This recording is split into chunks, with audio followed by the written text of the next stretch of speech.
Bismillahirrahmanirrahim. Assalamualaikum warahmatullahi wabarakatuh. Innal hamdalillah nahmaduhu wa nasta'inuhu wa nastaghfiruhu wa natubu ilayh. Wa na'udzu billahi min shururi anfusina wa sayyiati a'malina. May yahdihillahu fala mudilla lahu wa may yudlil fala hadiya lahu. Wa asyhadu an la ilaha illallah wahdahu la syarika lahu wa asyhadu anna Muhammadan abduhu wa rasuluhu la nabiyya ba'dahu.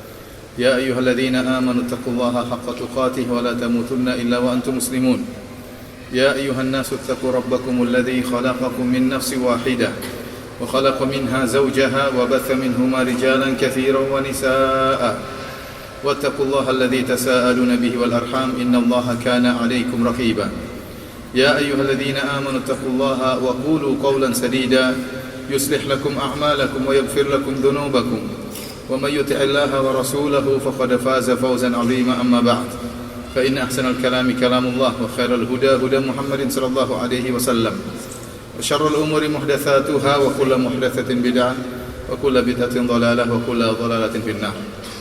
Ikhwani fillah wa akhwati fid din, azani Allah wa iyyakum. Bapak dan ibu-ibu yang dirahmati oleh Allah Subhanahu wa taala. Alhamdulillah, Allah Subhanahu wa taala masih memberikan kita kesempatan untuk bisa beribadah kepadanya, untuk sujud, ruku, berzikir, mengagungkannya. Dan inilah amalan-amalan saleh yang akan menemani kita di akhirat kelak. Pembahasan kita pada kesempatan hari ini adalah tentang pesona akhirat, tentang pesona surga, kenikmatan yang merupakan cita-cita setiap muslim. Setiap muslim tentunya berangan-angan untuk bisa dimasukkan dalam surga Allah Subhanahu wa taala, dan dia merupakan kemenangan yang terbesar. Kata Allah Subhanahu wa taala, "Faman zuhziha 'anil nar wa udkhilal jannata faqad faz. Wa mal hayatud dunya illa mata'ul ghurur." Barang siapa yang diselamatkan dari neraka jahanam, wa udkhilal jannah, dan dimasukkan dalam surga, faqad faz, maka dia telah menang, dia telah beruntung. Wa mal hayatud dunya illa mata'ul ghurur, dan tidaklah kehidupan dunia ini kecuali kehidupan yang menipu. Para hadirin dan hadirat yang dirahmati oleh Allah Subhanahu wa taala, kita semua yakin bahwasanya kehidupan dunia yang indah ini akan kita tinggalkan. Kita tidak akan lama hidup di atas muka bumi ini. Dunia ini fana, sebagaimana telah Allah jelaskan dalam banyak ayat. Di antaranya Allah Subhanahu wa taala berfirman, "Wa ma hadhil hayatud dunya illa lahu wa la'iba wa inna ad-daral akhirata lahiyal hayawan law kanu ya'lamun." Dan tidaklah kehidupan dunia ini kecuali hanyalah permainan dan senda gurau. Dan sungguhnya kehidupan yang hakiki, kehidupan yang sebenarnya adalah darul akhirah, adalah kampung akhirat. Law kanu ya'lamun, seandainya mereka mengetahui. Dalam ayat yang lain kata Allah Subhanahu wa taala, "I'lamu annama hadhil hayatud dunya la'ibu wa lahu wa zinatu wa tafakhurun bainakum wa takathurun fil amwali wal aulad kamathali ghaithin a'jaba al kuffara nabatuhu thumma yahiju fatarahu musfarra thumma yakunu hutama wa fil akhirati 'adabun shadidun wa maghfiratun min Allah wa ridwan wa mal hayatud dunya illa mata'ul ghurur." Kata Allah Subhanahu wa taala, ketahuilah, berilmulah kalian tentang hakikat dunia ini, yakinilah kalian tentang hakikat dunia ini, bahwasanya kehidupan dunia ini hanyalah la'ibu walahu, hanyalah permainan dan senda gurau. Disebut oleh Allah Subhanahu wa taala permainan dan senda gurau, menunjukkan bahwasanya dunia itu fana, hanya sebentar. Seorang bermain-main tidak akan bermain-main dengan waktu yang lama. Namanya orang bersenda gurau tidak akan bersenda gurau terus-terusan. Ada waktu dia harus berhenti dari permainan tersebut. Ada waktu dia harus berhenti dari senda gurau tersebut. Demikianlah kehidupan dunia ini, tidak akan abadi. Kata Allah Subhanahu wa taala menjelaskan tentang hakikat dunia, kamathali ghaithin a'jabal kuffara nabatuhu, sebagaimana air hujan yang tercurahkan di atas muka bumi kemudian menumbuhkan tumbuhan yang hijau. Tumbuhan yang hijau yang menyenangkan orang yang menanamnya.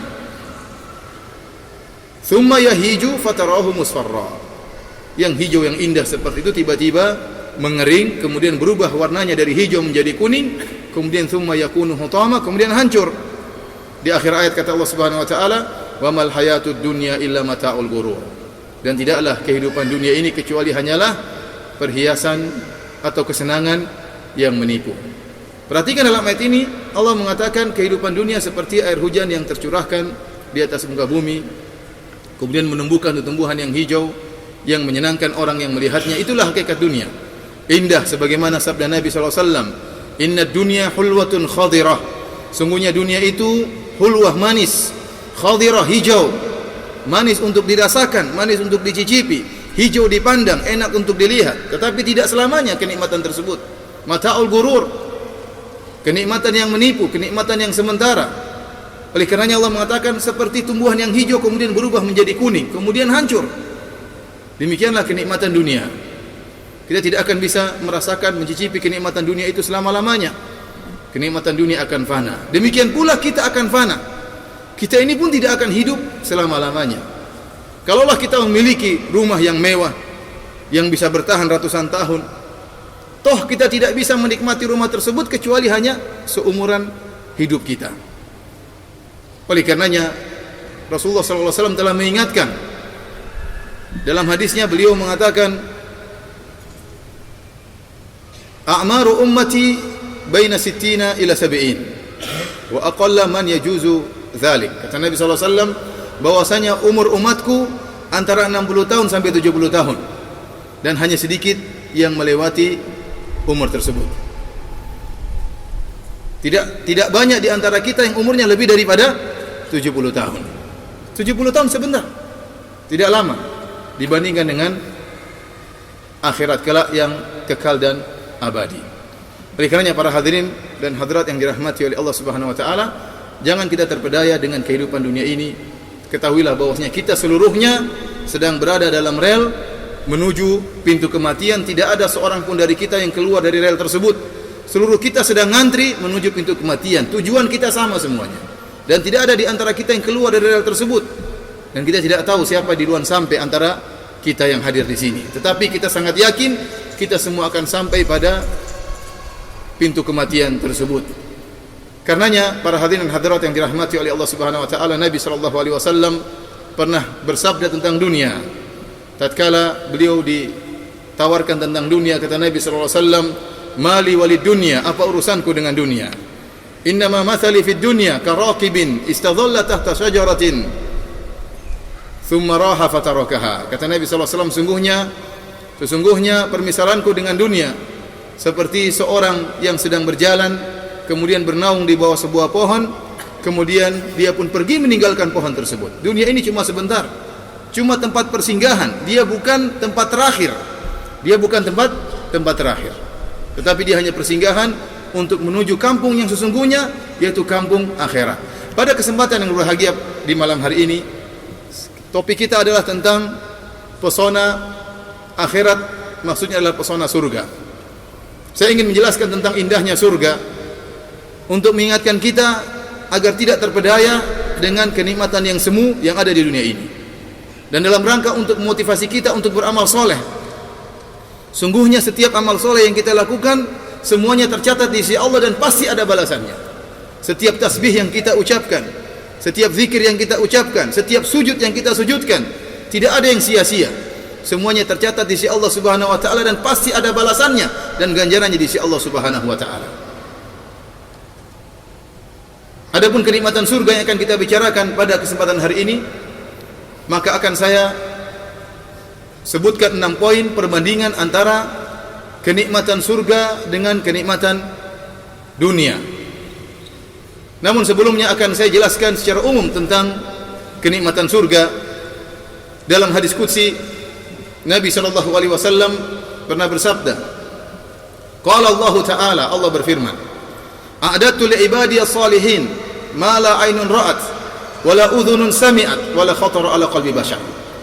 Aku siapkan bagi hamba-hambaku yang saleh kenikmatan-kenikmatan di surga ma la aynun ra'at, yang tidak pernah dilihat oleh mata-mata mereka.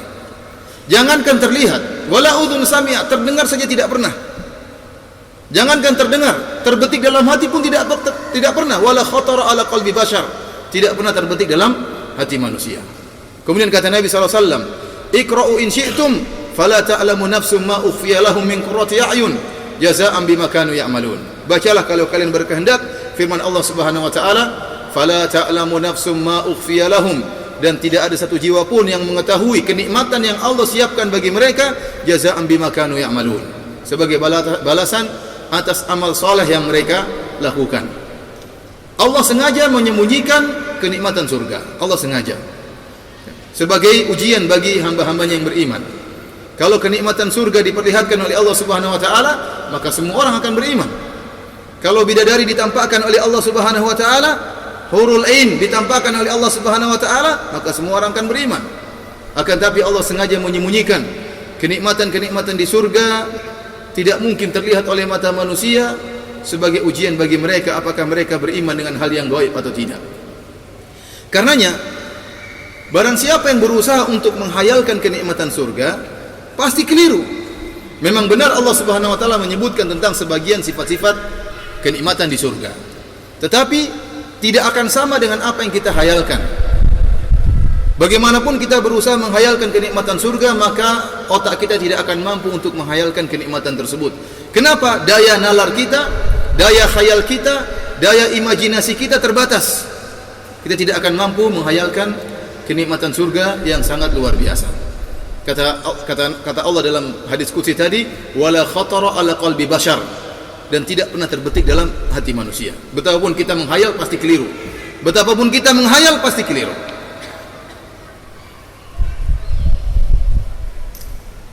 Contohnya kita berbicara tentang sungai-sungai yang ada di surga. Tidak sama seperti sungai-sungai yang ada di bumi. Allah Subhanahu wa taala berfirman dalam Al-Qur'an, "Matsalul jannati allati wa'idal muttaqun. Fiha anharun min ma'in ghairi asin wa anharun min labanin lam yataghayyar ta'muhu wa anharun min khamrin ladzatin lisyaribin wa anharun min asalin musaffah." Allah menyebutkan tentang 4 model sungai-sungai yang ada di surga. Yang pertama kata Allah, sungai-sungai yang berisi air yang segar yang tidak pernah berubah rasa dan baunya. Kemudian sungai-sungai yang berisi susu yang tidak pernah berubah rasanya menjadi kecut atau basi, enggak pernah. Kemudian ada sungai-sungai yang berisi khamar, dan ada sungai-sungai yang berisi madu yang murni. Tatkala Allah Subhanahu wa taala menyebutkan tentang 4 sungai tersebut, kalau seandainya hanya disebutkan sungai-sungai, maka bayangan manusia isinya air biasa. Tapi Allah jelaskan tidak. Sungai-sungai tersebut isinya bukan air biasa. Di antara sungai-sungai tersebut ada sungai susu, ada sungai madu, ada sungai khamar. Kemudian Allah sebutkan khamar, susu dan madu tersebut tidak sama dengan yang ada di dunia. Kalau air dibiarkan dalam waktu yang lama bisa berubah rasa dan baunya. Adapun sungai air di surga tidak akan berubah rasa dan baunya, tetap segar terus. Kalau susu di dunia bisa berubah menjadi kecut dan basi, atau bisa bergumpal-gumpal. Susu tersebut di akhirat tidak. Susu tersebut lam yataghayyar ta'muh, tidak akan berubah rasanya. Allah berbicara tentang khamar. Kalau khamar di dunia rasanya tidak enak, kemudian pahit, kemudian membuat pusing kepala, membuat hilang kecemburuan, membuat sakit perut, membuat seorang seperti orang gila. Di akhirat tidak. Khamar tersebut berbeda. Ladzatil lisyaribin, lezat untuk diminum oleh orang-orang yang minumnya. Yatanaza'una fiha ka'san la lagum fiha wala ta'thim. Mereka akan minum khamar dan mereka tidak akan mengucapkan kata-kata yang sia-sia, apalagi kata-kata yang penuh dengan dosa. Khamar tersebut tidak menimbulkan pusing, tidak menimbulkan hilang kesadaran, tidak menyakitkan perut, tidak membuat seorang hilang ingatan, tidak. Tetapi khamar tersebut lezat untuk diminum. Kemudian Allah menyebutkan tentang sungai madu. Kalau madu di dunia terkadang tidak murni, tetapi madu di akhirat semuanya murni. Antum bayangkan, sungai-sungai dari susu. Bukan sungai satu yang mengalir, bersungai-sungai isinya susu. Kalau antum ingin mandi susu, tinggal masuk ke dalam sungai tersebut. Sungai-sungai dari khamar, ingin minum bir, masuk dalam khamar, berenang dalam bir sambil nyelam. Silakan kalau di surga. Di sini haram, di surga silakan. Ingin mandi dengan sungai madu, antum jangan bayangkan madunya seperti madu di dunia. Enggak sama. Tidak ada yang sama. Perhatikan sungai dalam hadis riwayat Masruq, ya. Dalam riwayat yang dengan sanad yang sahih, Masruq mengatakan anharun tajri min ghairi ukhdud. Sungai-sungai yang ada di surga mengalir tanpa ada lubangnya, mengalir di atas. Mengalir di atas. Kalau sungainya susu, kira-kira ikannya apa? Ikan apa? Kalau sungainya khamr, kira-kira ikannya mabuk semua dalamnya? Tidak harus. Saya rasa ikannya kalau ada pun tidak mabuk, karena khamr tidak membuat apa? Mabuk di surga. Ya akhi, betapapun antum menghayalkan tentang sungai tersebut, pasti keliru khayalan antum. Betapapun antum menghayalkan tentang bentuk sungai tersebut, pasti keliru khayalan antum. Karena Allah Subhanahu wa taala berfirman, "Wala khatara ala qalbi bashar", tidak pernah terbetik dalam hati manusia kenikmatan-kenikmatan tersebut. Ini sungai. Tatkala Rasulullah SAW berbicara tentang pohon, tatkala Allah mengatakan jannatin tajri, jannat, sering Allah sebutkan dalam Al-Quran jannat, sungai apa, kebun-kebun, taman-taman yang indah. Mungkin terbetik dalam benak kita taman-taman seperti taman-taman biasa ada pohon-pohonnya. Ternyata tidak, berbeda dengan taman-taman di dunia. Dalam hadis disebutkan bahwasanya pohon-pohon yang ada di surga batangnya terbuat dari emas. Bagaimana batangnya Allah alam, emasnya bagaimana Allah alam, kita nggak tahu. Wallahu a'lam. Belum lagi kalau kita berbicara tentang bidadari. Sungai, apa sih sungai? Apalagi tadi? Pohon, wala manjat pohon. Kita bicara bidadari. Bidadari yang kata Nabi sallallahu alaihi wasallam dalam hadisnya, "Law tala'at imra'atun min ahli jannah ala ahli dunya la adha'at ma bainahuma." Kalau seandainya ada seorang wanita surga nongol di dunia ini, maka akan menerangi apa yang ada di antara langit dan bumi. Artinya jika seluruh dunia ini mati lampu, kemudian bidadari keluar, maka cahaya tubuhnya akan menerangi langit dan bumi.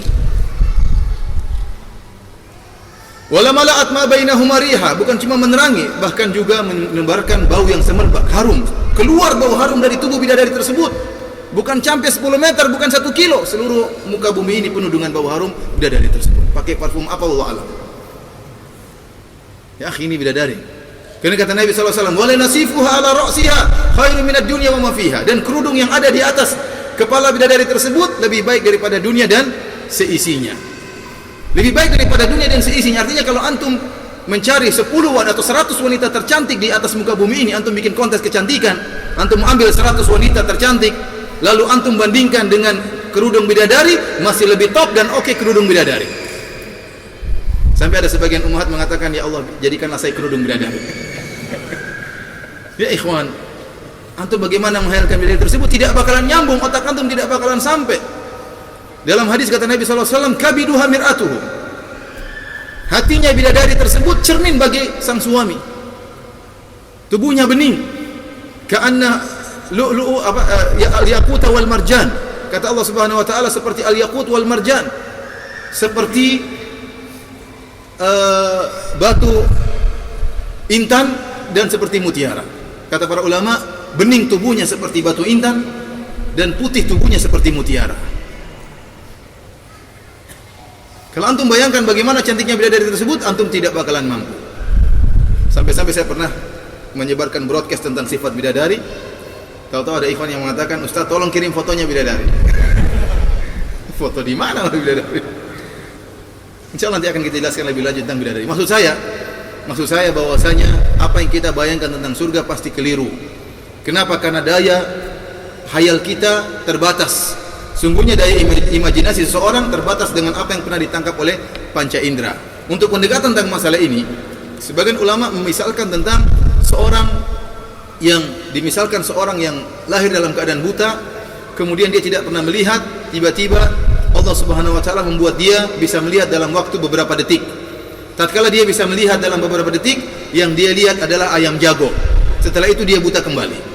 Saya ulangi, ada seorang yang dia lahir dalam keadaan buta dan dia tidak bisa melihat, tiba-tiba Allah membuat dia bisa melihat dalam beberapa detik, yang dia lihat pun seekor ayam jago, kemudian dia buta kembali.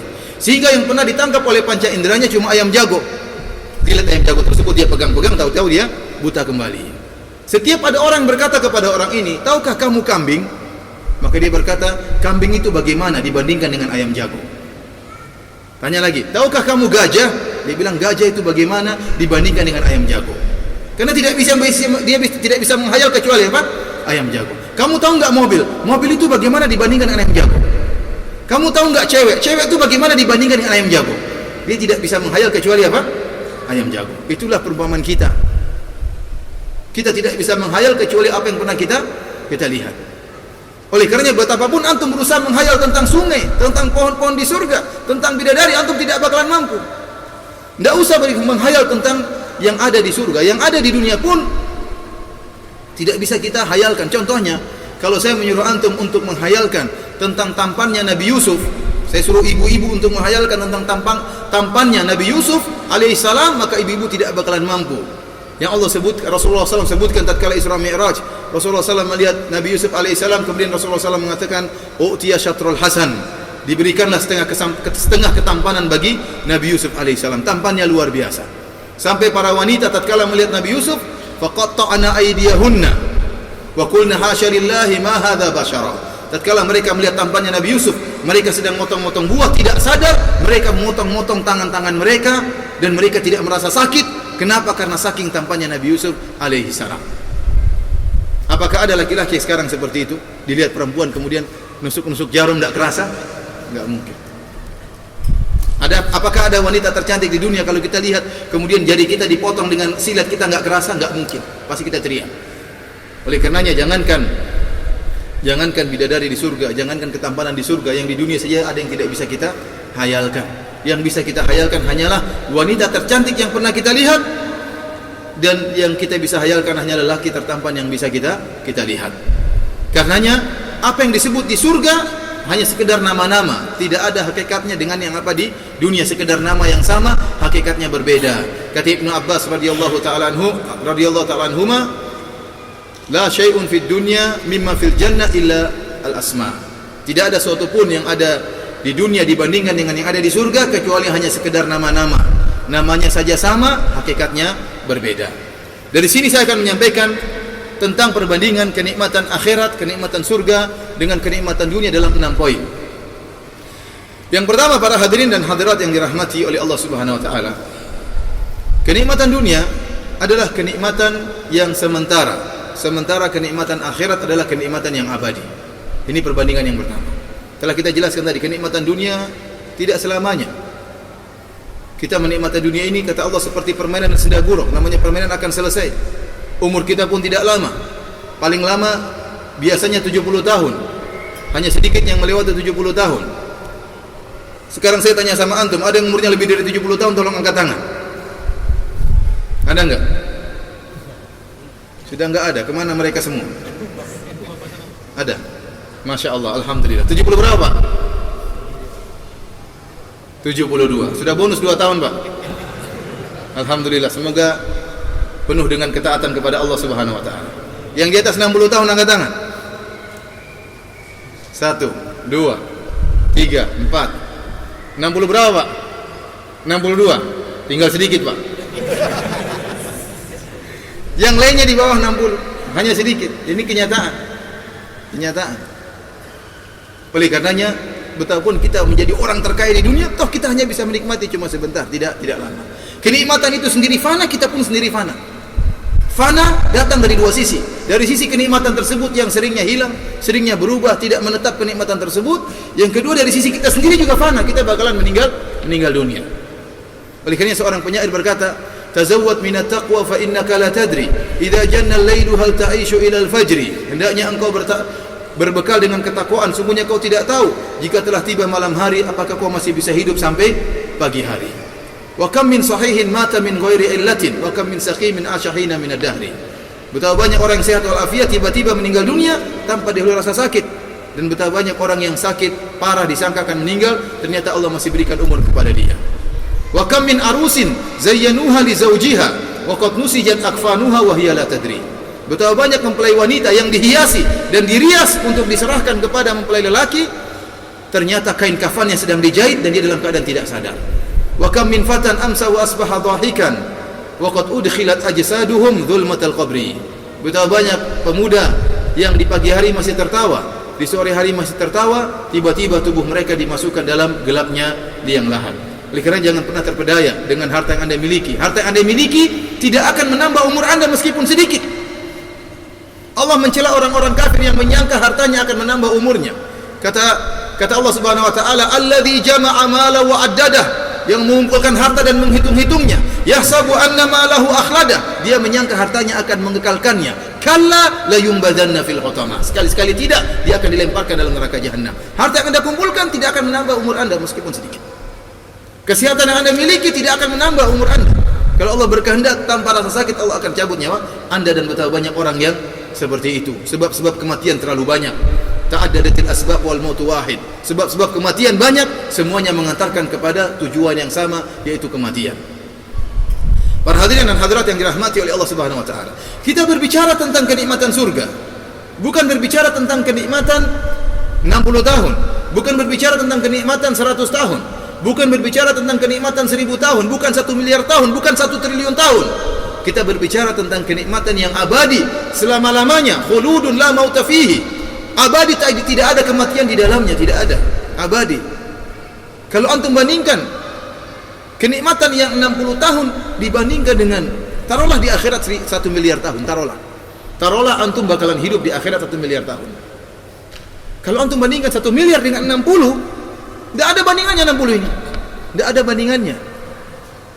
Makanya Allah mengatakan dunia ini cuma permainan, senda gurau. Orang-orang bermain tiba-tiba selesai. Apakah bermain terus-terusan? Jawabannya tidak. Tahu-tahu selesai permainan tersebut. Tahu-tahu berpindahlah antum kepada darul akhirah yang abadi dan kekal. Oleh karenanya sebagian ulama menyebutkan, Allah mengatakan orang yang bermaksiat adalah orang yang jahil, orang yang bodoh. Innamat taubatu 'ala Allahi lil ladzina ya'maluna su'a bijahalah. Sungguhnya taubat itu hanya Allah berikan kepada orang-orang yang melakukan kemaksiatan dalam keadaan jahil. Setiap pelaku maksiat adalah orang yang jahil. Di antara kejahilan mereka, di antara kejahilan para pelaku maksiat, dia mengutamakan kenikmatan, dia bermaksiat, berlezat-lezat dengan kemaksiatan tersebut, kenikmatan yang sebentar, kemudian dia mengorbankan kenikmatan akhirat yang abadi. Orang seperti ini orang jahil. Dia mungkin terjerumus dalam minum khamr, dia mungkin berzina, dia mungkin melihat hal yang haram, kenikmatan yang sebentar yang kemudian hilang, yang diikuti dengan penyesalan, diikuti dengan penderitaan. Hanya gara-gara kenikmatan yang sedikit, maka dia mengorbankan kenikmatan yang abadi. Maka seluruh pelaku maksiat adalah orang yang jahil. Bagaimana kemudian dia mengutamakan kenikmatan 60 tahun, 70 tahun, kemudian mengorbankan kenikmatan yang abadi selama-lamanya, kenikmatan di akhirat. Ini poin pertama yang harus kita camkan, bahwasanya kenikmatan dunia hanyalah sementara dan hanya sebentar. Adapun kenikmatan akhirat adalah kenikmatan yang kekal dan abadi. Yang kedua, sebagaimana tadi telah kita jelaskan di awal pengajian kita, poin yang kedua bahwasanya kenikmatan dunia penuh dengan kekurangan. Adapun kenikmatan dunia penuh dengan kesempurnaan. Kenikmatan dunia, kenikmatan akhirat, kenikmatan yang penuh dengan kesempurnaan. Bagaimanapun kita berusaha menghayalkan tentang sempurnanya nikmat akhirat, maka khayalan kita tidak akan sampai. Daya imajinasi kita tidak akan sampai. Kita tidak mampu menghayalkan bidadari, kita tidak mampu untuk menghayalkan sungai-sungai di surga. Pasti keliru khayalan kita. Seluruh kenikmatan yang ada di surga, kenikmatan yang penuh dengan kesempurnaan. Adapun kenikmatan akhirat penuh dengan kekurangan. Penuh dengan kekurangan. Yang ketiga, para hadirin dan hadirat yang dirahmati oleh Allah Subhanahu wa taala. Kenikmatan dunia diraih dengan susah payah, dengan penuh perjuangan. Adapun kenikmatan akhirat tanpa ada perjuangan sama sekali. Tanpa ada perjuangan sama sekali. Antum tatkala di dunia ingin mengambil satu kenikmatan, maka antum harus berjuang, harus kerja, membanting tulang, memeras keringat, memeras otak, berpikir. Untuk kita bisa bangun rumah saja perjuangan kita setengah mati. Hanya untuk bisa punya kamar yang indah untuk kita tidur butuh perjuangan yang luar biasa. Terkadang harus ngutang, tidur tidak tenang, mikirin utang. Kerja keras untuk bisa bangun rumah. Pingin kawin pun demikian. Pingin punya istri yang bisa kita nikmati, kerja keras. Harus siapkan uang untuk mahar, ya atau tidak? Apalagi orang Bugis ada uang naiknya. Saya orang Bugis ya. Ada uang apa? Naiknya. Kalau orang Jawa gratis, nggak ada uang naik, nggak ada uang turun, gratis semuanya. Orang Bugis ada uang naiknya, bayar. Lain lagi maharnya. Belum lagi maintenance-nya, penjagaan terhadap istri, perawatannya, butuh semua biaya. Semuanya butuh perjuangan. Tidak ada kenikmatan yang gratis, yang mudah tanpa perjuangan. Pingin punya mobil pun demikian. Cari duit setengah mati supaya naik mobil enak. Tidak ada yang gratisan. Bahkan yang gratisan pun terkadang perlu perjuangan. Bahkan yang gratisan pun terkadang perlu perjuangan. Daftar dulu, mau dapat gratisan daftar. Capek ngantri daftar, ngantri sudah capek. Saya sendiri melihat bagaimana jamaah haji di Mekah. Masya Allah ada pembagian gratis, mereka rebut-rebutan. Gratisan mungkin gratis cuma 4 rial, 5 rial dibagi-bagi. Tapi mereka ngantrinya luar biasa. Sampai jatuh-jatuhan. Laki-laki perempuan. Padahal mereka orang-orang kaya biasanya. Orang kaya tapi waktunya gratisan semangat. Alhamdulillah, di sana banyak orang bagi-bagi gratis, tidak dibedakan antara kaya dan miskin yang mau ambil. Mereka ngantri sampai saya sini. Itu kan perjuangan. Padahal yang dibagi apa? Gratis. Kalau di akhirat, ikhwani fillah wa akhwati fiddin azani Allah iyakum, di surga semua kenikmatan diperoleh tanpa ada keletihan sama sekali. Tanpa ada keletihan. Tanpa ada keletihan. Semuanya mudah. Bagaimana tidak Allah Subhanahu wa taala berfirman, "Walakum fiha ma tashtahi anfusukum, walakum fiha ma tad'un." Bagi kalian di surga apa yang diinginkan oleh hati kalian, apa yang kalian hasratkan, dan bagi kalian di surga apa yang kalian inginkan, apa yang kalian minta. Orang di surga tatkala ingin sesuatu, menghendaki sesuatu langsung Allah kabulkan. Langsung di depan dia Allah kabulkan. Tidak ada rasa letih sama sekali. Kalau dia ingin sesuatu dia tinggal ucapkan saya ingin ini, langsung Allah kabulkan. Tidak perlu dia bergerak, tidak perlu dia melangkahkan kakinya. Kalau dia ingin minum, ya. Kalau dia ingin minum, tidak perlu dia berjalan. Tidak seperti di dunia. Ingin minum jalan dulu, kemudian mejet dispenser, ini juga tenaga. Mejet kemudian nunggu airnya aja, ini juga butuh tenaga. Baru kemudian minum. Di akhirat tidak. Kata Allah Subhanahu wa taala, "Wa yatufu 'alaihim wildanun mukhalladun bi aqwabi wa abarika wa ka'sin min ma'in." Maka ada pelayan-pelayan yang akan berputar di sekeliling mereka, membawa minuman-minuman, membawa minuman berisi khamar, berisi bir, siap diberikan kepada penghuni surga. Tidak perlu dia berjalan, tiba-tiba datang kepada dia, tinggal dia minum. Untuk minum enggak perlu berletih-letih. Kalau dia ingin mengambil buah-buahan, tidak perlu dia manjat. Dahan-dahannya akan turun sendiri. Kata Allah Subhanahu wa taala, "Qutufuha daniyah." Tangkai-tangkai dahan-dahan dari buah-buah tersebut turun menuju dia. Tidak perlu dia manjat, datang, mangganya datang sini, tinggal diambil mangganya. Rasa mangganya tidak sama seperti rasa mangga di dunia. Oleh karenanya Allah berfirman, "Kullama ruziqu minha min thamaratir rizqa qalu hadzal ladzi ruziqna min qabl wa utubihi mutasyabiha."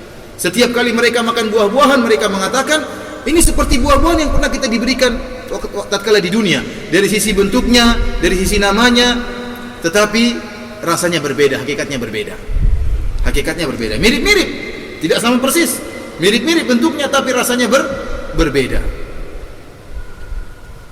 Maka saya katakan kalau seorang ingin buah-buahan di surga tidak perlu manjat. Tidak perlu manjat. Kenapa? Buah-buahnya akan datang dengan sendirinya. Kata Allah Subhanahu wa taala, "Wa fakihatin katsira, la maqtu'atin wa la mamnu'ah." Buah-buahan yang begitu banyak, buah-buahan yang tidak pernah terbetik dalam benak mereka, buah-buahan yang tidak pernah mereka lihat.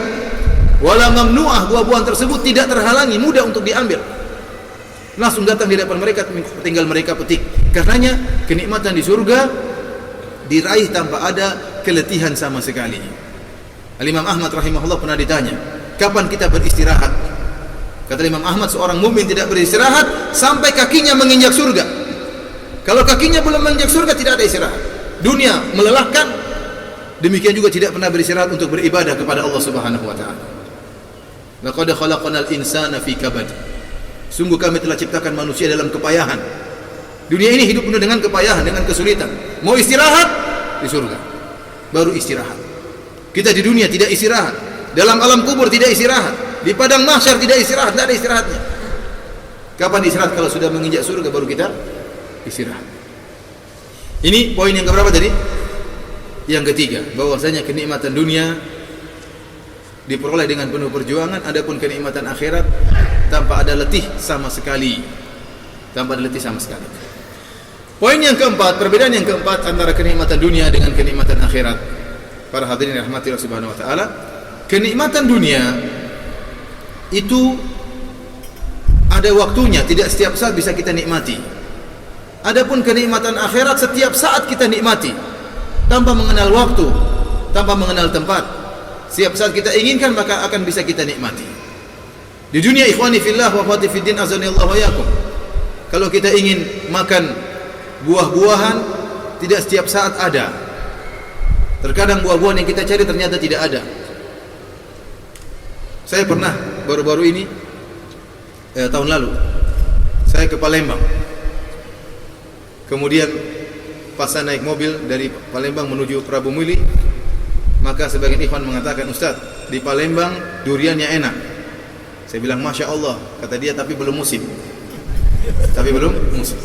Oh, ternyata belum musim. Apa faedahnya disebut?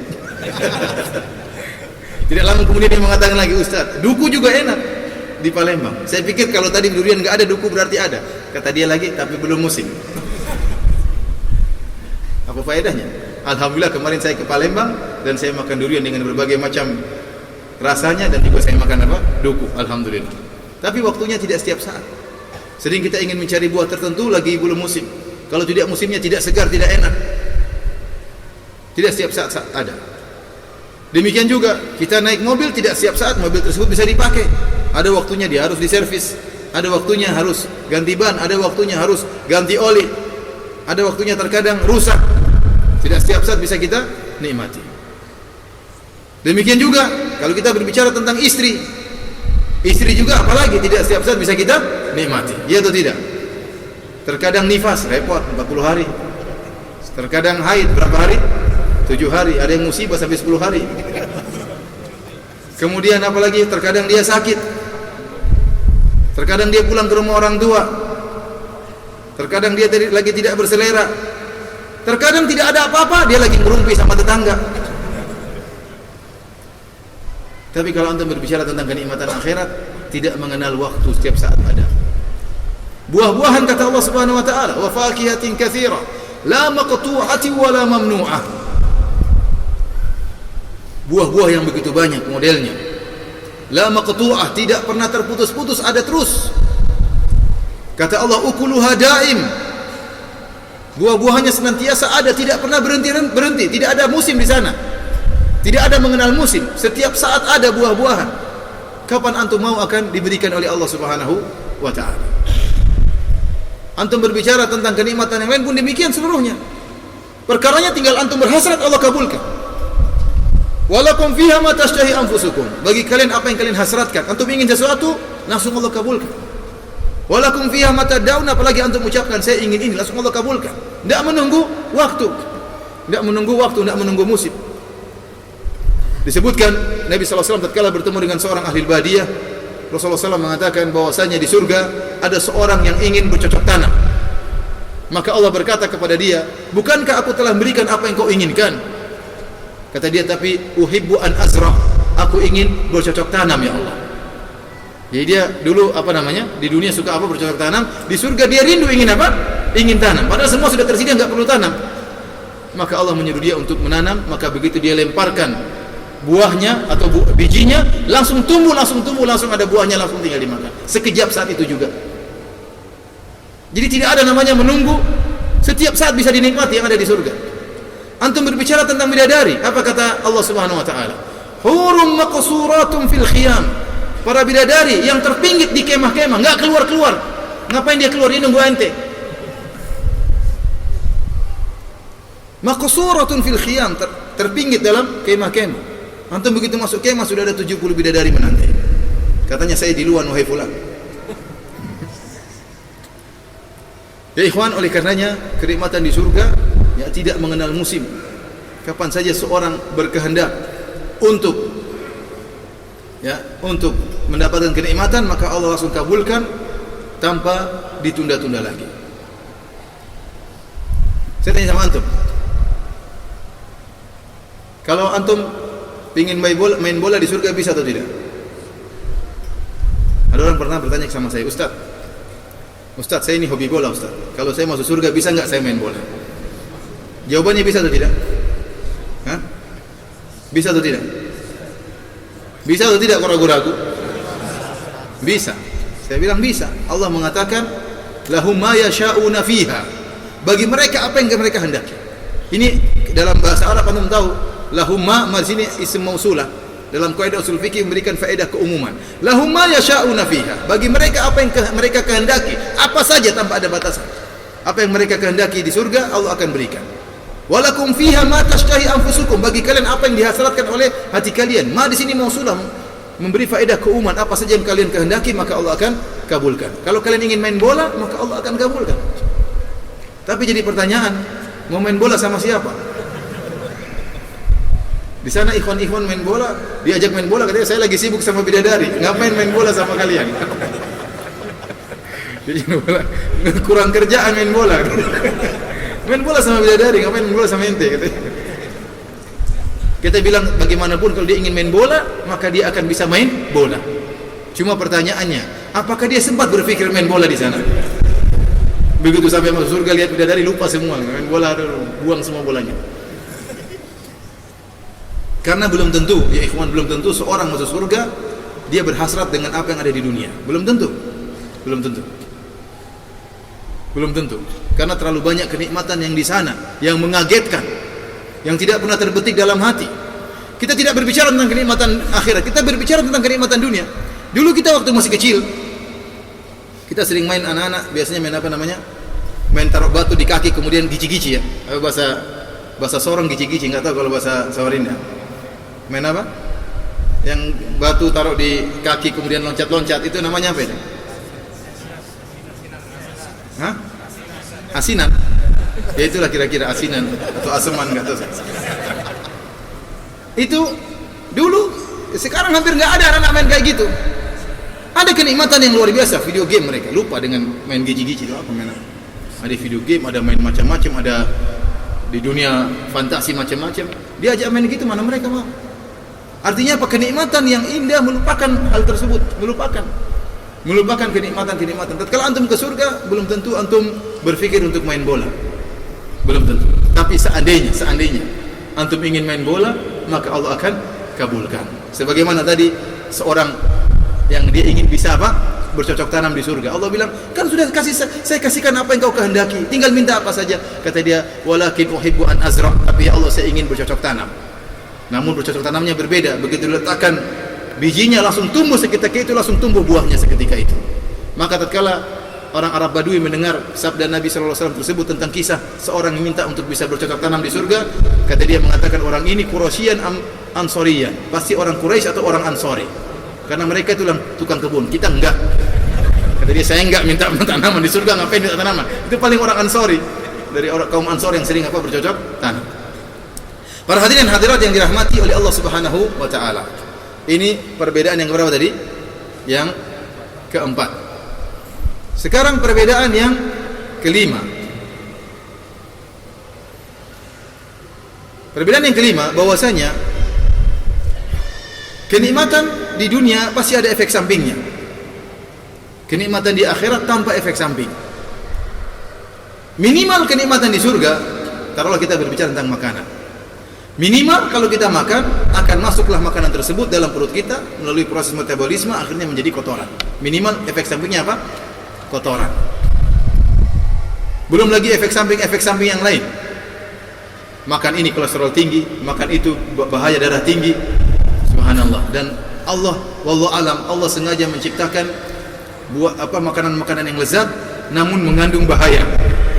Supaya orang sadar bahwasanya kenikmatan yang sempurna hanya di akhirat. Dunia ini enggak ada yang sempurna. Ya akhi, durian yang begitu lezatnya luar biasa, ditutupi dengan duri. Kemudian baunya saja wah. Baunya juga kayak gitu. Belum kalau makan banyak-banyak bikin sakit perut.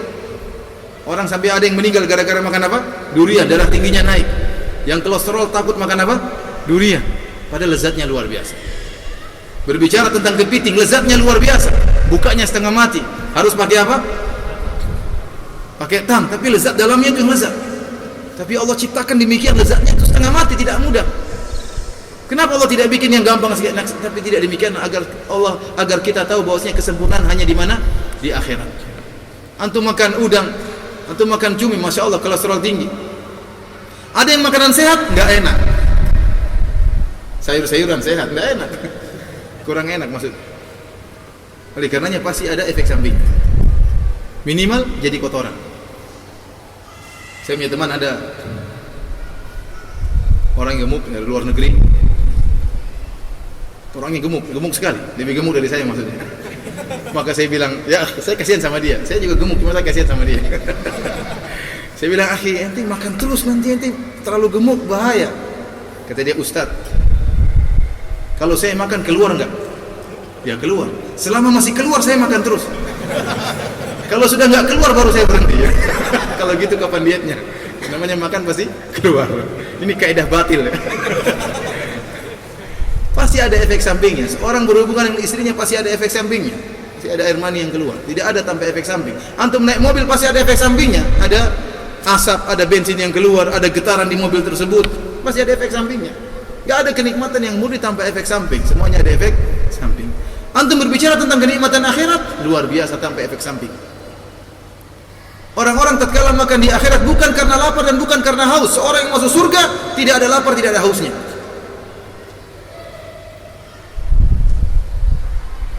Dalam Al-Quran tatkala Allah menyebutkan tentang Nabi Adam alaihissalam masuk surga, maka kata Allah Subhanahu wa taala, "Inna laka alla tajua fiha wa la ta'ra, wa annaka la tadhma'u fiha wa la tadha." Sungguhnya engkau wahai Adam dalam surga engkau tidak akan lapar dan juga engkau tidak akan haus dan tidak akan kepanasan, kata Allah Subhanahu wa taala. Jadi orang yang masuk surga tidak akan lapar dan tidak akan haus, tidak ada kepanasan, tidak ada keletihan, tidak ada. Namun mereka makan dan minum dalam rangka berlezat-lezatan. Tidak ada, bukan karena lapar. Beda kalau kita di dunia, kita makan karena lapar. Oleh karenanya, kapan kita makan lezat? Kalau kita lapar. Kalau sudah kenyang kita berhenti. Kalau sudah kenyang dipaksa makan nggak bisa. Kenapa? Karena makan kita karena lapar. Di akhirat tidak, mau tidak berhenti silakan, karena makannya bukan karena lapar, tapi karena berlezat-lezat. Nabi SAW telah menyebutkan bahwasanya penghuni surga akan dirubah oleh Allah Subhanahu Wa Taala. Ini pembahasan tentang masalah akidah, tentang masalah dibangkitkannya manusia di akhirat kelak. Ada beberapa pendapat, ada yang mengatakan bahwasanya manusia dibangkitkan dengan sebagaimana model dia tatkala di dunia, sama persis. Ada yang berpendapat bahwasanya manusia dibangkitkan dengan penciptaan yang baru. Dan pendapat yang benar bahwasanya manusia diciptakan dengan tubuhnya yang ada di dunia namun dimodifikasi oleh Allah Subhanahu wa taala. Dikuatkan oleh Syekhul Islam Ibnu Taimiyah dalam Majmu' Fatawa. Oleh karenanya, dalil yang menunjukkan kita dibangkitkan dengan apa yang tubuh kita ini banyak. Seperti kisah seorang yang tatkala dia akan meninggal dunia, kemudian dia berwasiat kepada anak-anaknya. Dia berkata, "Wahai anak-anakku, idza mittu faharriquni, thumma dharuni fil yammi." Dalam riwayat wa fir rih. La in qadira Allahu alayya la yu'adzibannani 'adzaban la yu'adzibuhu ahadan minal alamin. Kata dia, "Wahai anak-anakku, kalau saya meninggal, bakarlah jasadku sampai jadi debu. Setelah kau berubah jasadku menjadi debu, tebarkanlah debu tersebut di lautan dan tebarkanlah debu tersebut di udara." Maksud dia supaya debunya terpencar-pencar. Dia mengatakan, kalau Allah mampu membangkitkan aku kembali, maka Allah akan menyiksaku dengan siksaan yang pedih. Jadi dia berwasiat agar debunya, menurut dia kalau sudah bertebaran mungkin tidak bisa dikembalikan lagi. Ternyata bagi Allah mudah, tinggal kun fayakun. Idza arada syai'an an yaqula lahu kun fayakun. Bagi Allah jika menghendaki sesuatu, Allah akan mengatakan kun, jadi maka jadilah. Maka Allah berkata kepada bumi, ijma'i ma fiki minhu. Kata Allah, wahai bumi, kumpulkanlah orang tersebut dari seluruh tubuhnya, kumpulkan kembali. Maka tubuhnya yang sudah berubah senyawa kimianya dari daging menjadi debu, kemudian debu tersebut entah sudah kemana, sudah berterbaran, mungkin sudah bercampur dengan tanah, Allah rubah dengan sekejap mudah bagi Allah Subhanahu wa taala, dikembalikanlah kimianya kembali lagi menjadi manusia dan hadir di hadapan Allah Subhanahu wa taala. Lalu Allah bertanya, "Wa ma hamalaka ala dzalik?" Apa yang buat engkau berwasiat untuk membakar dirimu? Kata dia, "Khasyataka ya Rabb," karena saya takut kepada engkau ya Allah. Maka Allah mengatakan, "Aku ampuni engkau." Contohnya seperti di akhirat kelak Allah berfirman dalam Al-Qur'an, "Al-yawma nakhtimu ala afwahihim wa tukallimuna aydihim wa tashhadu arjuluhum bima kanu yaksibun." Pada hari ini, pada hari kiamat kelak, Allah akan tutup kunci mulut-mulut mereka dan akan berbicara kaki-kaki mereka dan tangan-tangan mereka menjadi saksi atas apa yang mereka lakukan. Tangan-tangan yang dahulu mereka gunakan untuk bermaksiat, kaki-kaki yang mereka langkahkan untuk bermaksiat akan menjadi saksi bagi mereka di akhirat. Bukan kaki yang baru, tetapi kaki yang dulu mereka gunakan untuk bermaksiat.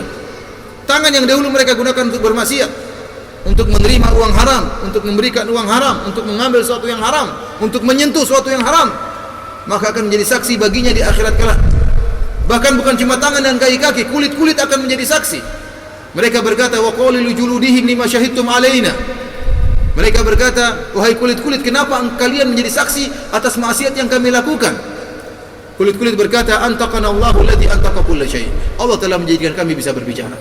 Ini dalil bahwasanya tubuh yang kita sekarang di dunia ini, itulah yang akan dibangkitkan oleh Allah Subhanahu wa taala tatkala di padang mahsyar, tatkala di hari kiamat. Akan tetapi tubuh tersebut mengalami modifikasi. Makanya Allah mengatakan, wa nunsyi'akum fima la ta'lamun.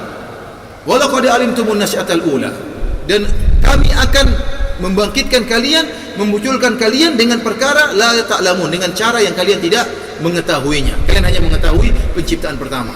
Ini dijadikan dalil oleh para ulama bahwasanya manusia akan dibangkitkan dengan tubuhnya tetapi dimodifikasi oleh Allah Subhanahu wa taala. Sebagaimana penghuni neraka jahanam.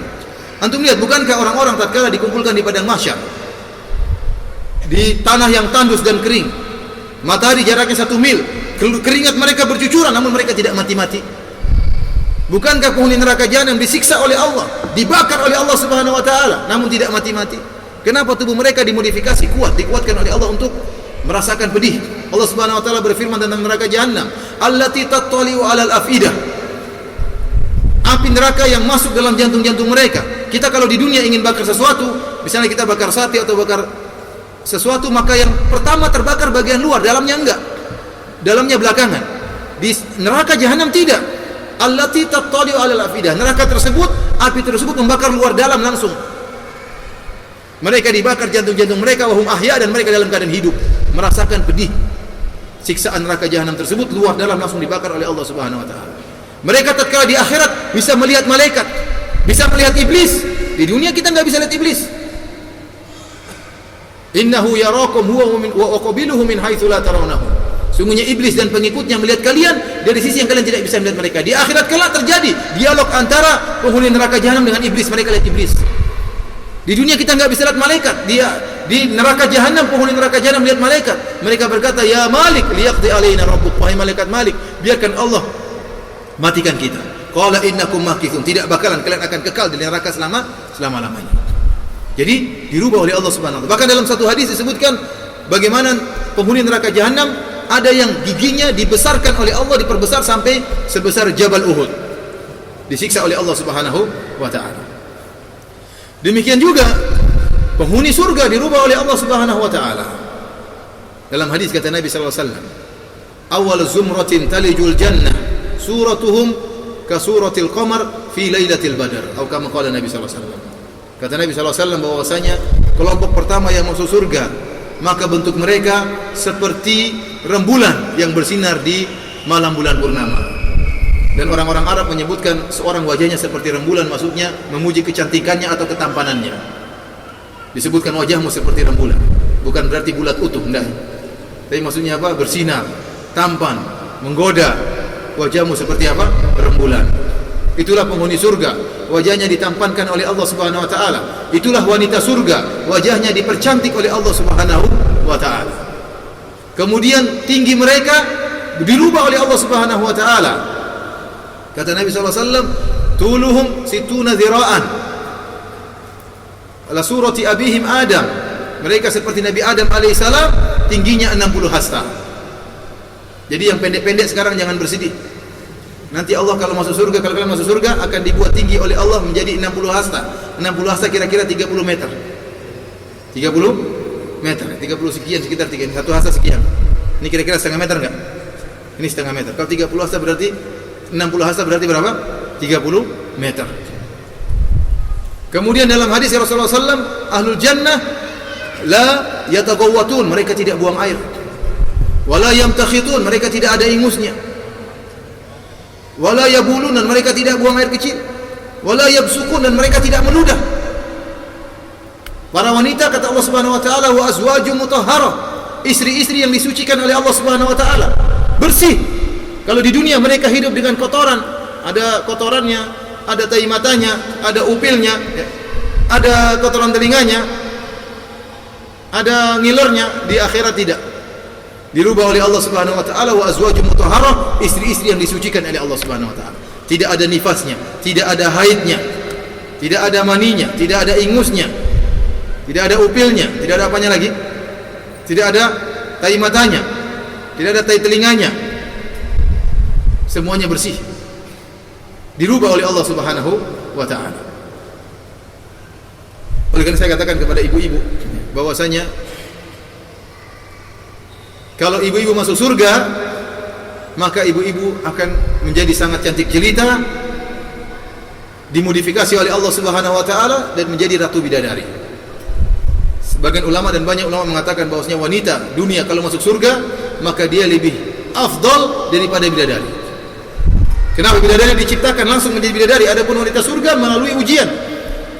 Dia hidup di dunia dengan penuh ujian, penuh kesabaran.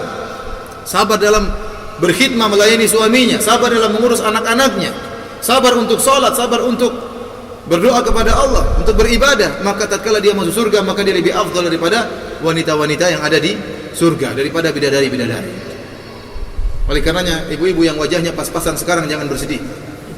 Kalau masuk surga akan dibuat cantik jelita. Meskipun dirubah cantik jelita oleh Allah Subhanahu wa taala, wajahnya seperti wajah rembulan, tetapi tetap saja ada ciri-cirinya. Bisa dibedakan yang ini dengan yang itu, tidak keliru. Seperti anak kecil yang tatkala kecil kita mengenal wajahnya, tatkala dia besar wajahnya berubah. Lebih kokoh tulang rahangnya misalnya, kemudian muncul jenggotnya, kumisnya, lebih tegap badannya. Namun kita masih ingat, kamu yang dulu kecil ya masih ada ciri apa? Khasnya. Tetapi sudah berubah wajahnya. Demikian para penghuni surga, dipercantik oleh Allah, dipertampan oleh Allah Subhanahu wa taala, namun masih ada ciri khasnya. Oleh karenanya, ini pendapat yang benar, tubuh mereka yang ada di dunia dibangkitkan oleh Allah Subhanahu wa taala, namun dimodifikasi. Tidak ada orang yang tua di sana, semuanya umurnya muda, 33 tahunan. Ada seorang ajuz, ada seorang wanita tua datang menemui Nabi sallallahu alaihi wasallam, kemudian dia berkata, "Ya Rasulullah, ud'u Allah an yudkhilani al-jannah." Ya Rasulullah, doakanlah kepada Allah agar masukkan aku ke dalam surga. Maka Rasulullah SAW mengatakan, "Laisa fil jannah ajuz," atau kama qala Nabi sallallahu alaihi wasallam. Kata Nabi, tidak ada orang tua di surga. Maka orang ini pun sedih.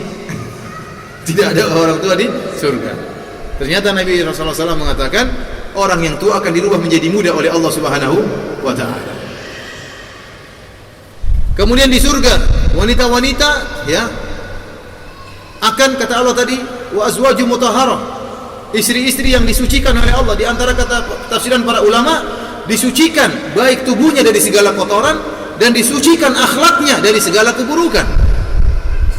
Penghuni surga tidak ada pertentangan di antara mereka, tidak ada permusuhan di antara mereka. Mereka hidup dengan damai. Sebelum mereka masuk surga, Allah bersihkan hati-hati mereka dari segala kedengkian dan dari segala permusuhan.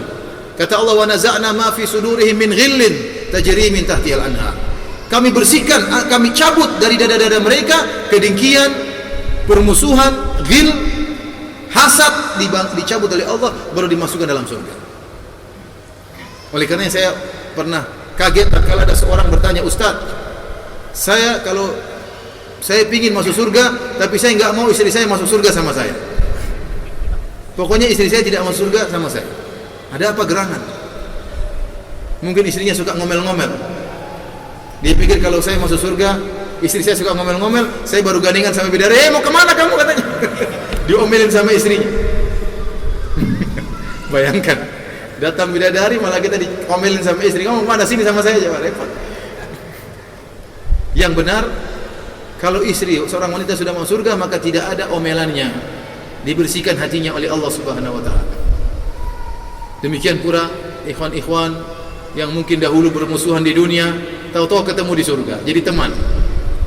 Tidak bermusuhan lagi, tidak saling menjatuhkan lagi. Kenapa? Rasa hasad, rasa dengki, dendam telah dicabut oleh Allah Subhanahu wa taala.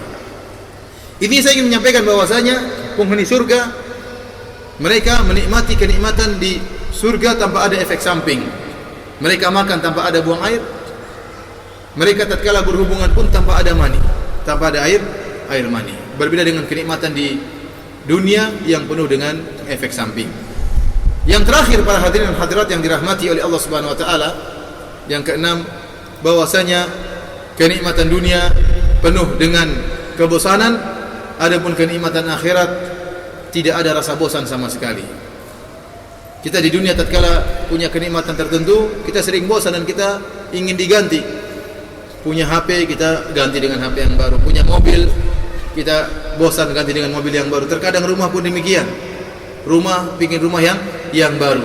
Bahkan sebagian orang istrinya pun dia bosan, ingin ganti istri yang baru. Ini tidak boleh seperti ini.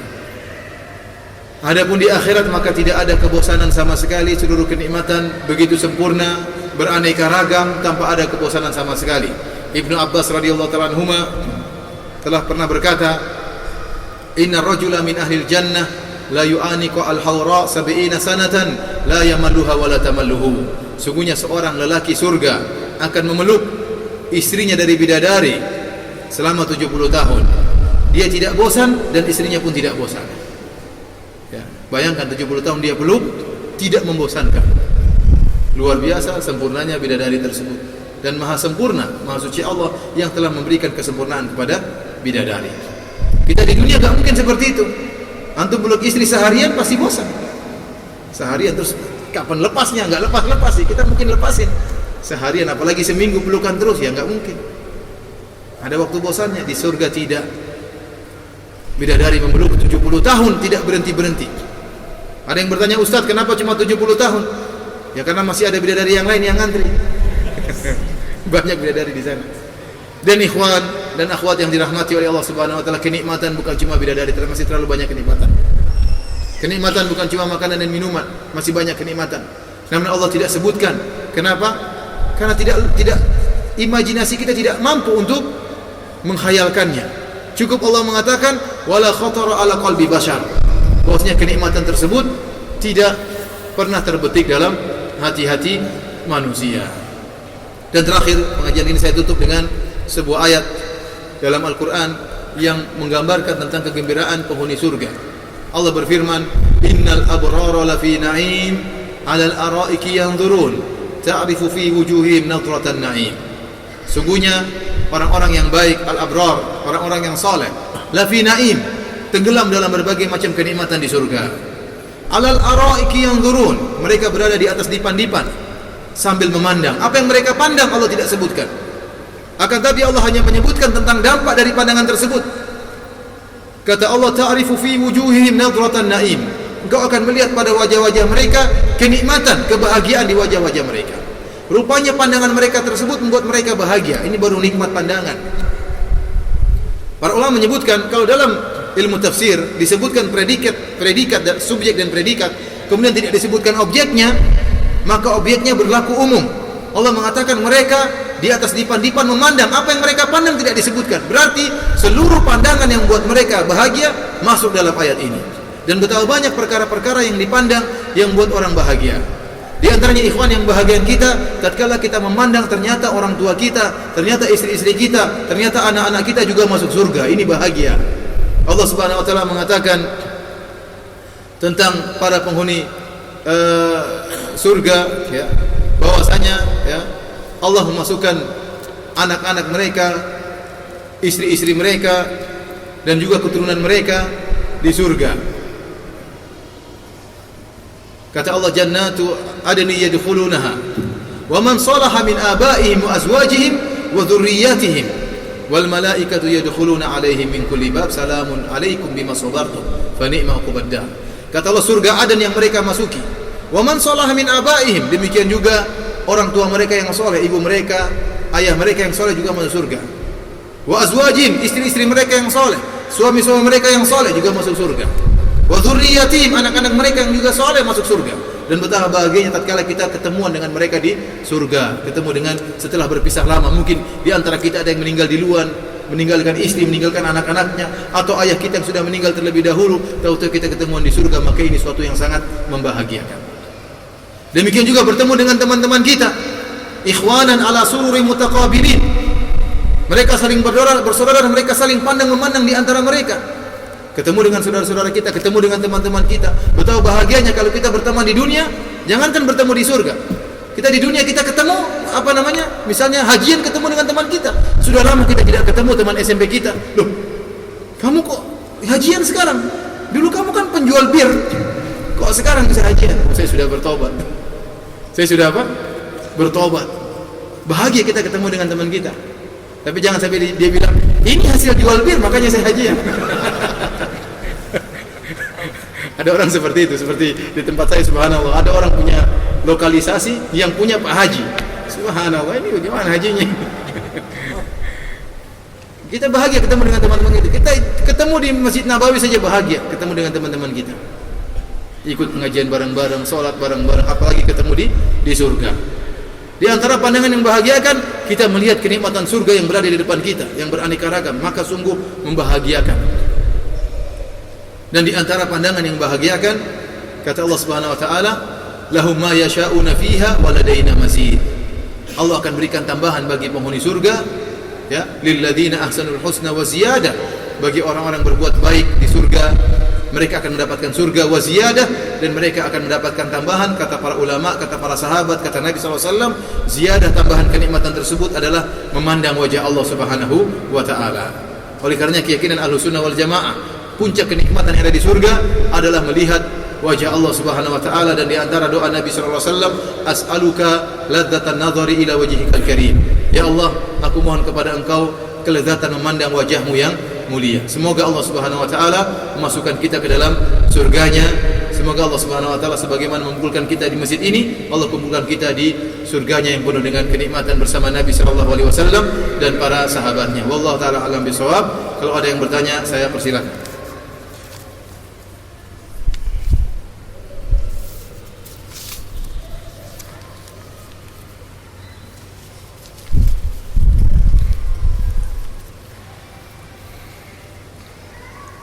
Assalamualaikum warahmatullahi wabarakatuh. Waalaikumsalam. Saya adalah fans berat Ustaz Firanda, hafizahullah. Saya ingin bertanya, apakah hukumnya meminta tanda tangan Ustaz? Kalau boleh, maukah Ustaz menandatangani buku karya Ustaz yang saya miliki? Ini perkara dunia, ya. Menyenangkan orang, menyenangkan dengan beri hadiah, dengan beri tanda tangan, ya. Ini boleh-boleh saja. Ini bukan perkara ibadah, sekedar apa? Perkara dunia, ya. Sebagaimana mungkin saya kasih kenang-kenangan, saya kasih kenang-kenangan apa? Tanda tangan. Tapi ingat, Ustaz bukan apa namanya, kita terlalu keren, tapi bukan artis Ustaz itu, ya. Minta tanda tangannya. Tapi kalau ada yang minta, saya kasihkan, ya. Nggak jadi masalah. Mudah-mudahan ya seperti itu.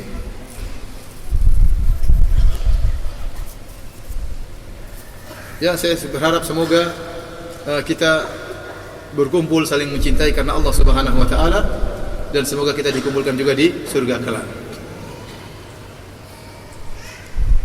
Bagaimana agar satu keluarga bisa masuk surga semuanya? Saya katakan, Allah mengatakan kepada para suami untuk tidak egois. Kata Allah Subhanahu wa taala, "Ya ayyuhalladzina amanu qu anfusakum wa ahlikum nara." Wahai orang-orang yang beriman, jagalah diri kalian dan keluarga kalian dari neraka jahanam. Seorang tidak boleh egois. Terserah istriku nak surga, jadi masalah, banyak bidadari kok, enggak urusan. Enggak boleh seperti itu.